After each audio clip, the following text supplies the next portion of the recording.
बैसागु गोदान बोथोरनि बयनिसिमबो अननाय आरो सिबिनाय बावहरनाय जाबाय रायजो राजा नोंथांमोन। आंनि मिजिं नोंथांमोना अबं गसाइनि अननायाव बयबो गाहामैनो दं, आंबो गाहामैनो दं। थेवब्लाबो बे गोदान बोसोरनिफ्राय नोंथांमोननि जिउ सोलेर साननाय हनाय जेन गासैबो जाफुङो, बेनि थाखाय आं अबं गसाइनाव बोर बिनानै नोंथांमोननो सास्रि हरनाय जाबाय। आंबो नाजागोन बे गोदान बोसोरनिफ्रायनो गोदान गोसो मोदोम जिउ लानानै मोजां खामानि मावलांनो।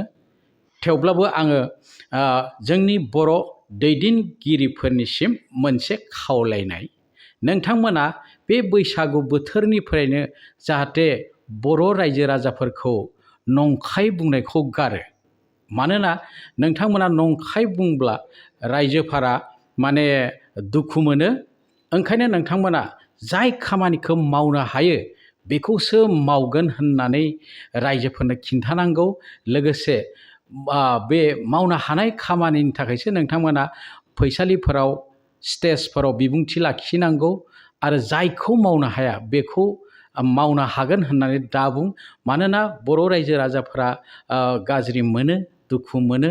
जों नोंथांमोननिनो फोरजा, जाय राजा जों बिनिनो फोरजा। ओंखायनो नोंथांमोना नंखाय बाथ्रा बुंनानै जाहाथे पलिटिक्स गेलेया, बेनि थाखाय आं बे बैसागु बोथोराव बे समावनो नोंथांमोनखौ गंग्लाय खावलाय हरनाय जाबाय।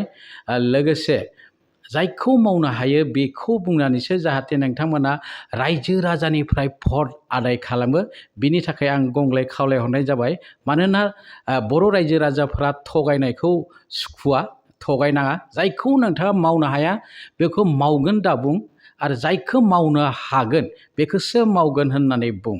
ओंखायनो आङो खनसेबाव फिन नोंथांमोननिसिम गंग्लाय आर'ज, जोंनि बर' लिडारफोर, नोंथांमोना जाहाथे बे बैसागुनिफ्रायनो सैथो खोथा बुंनो नाजायो। गोजोन्थों।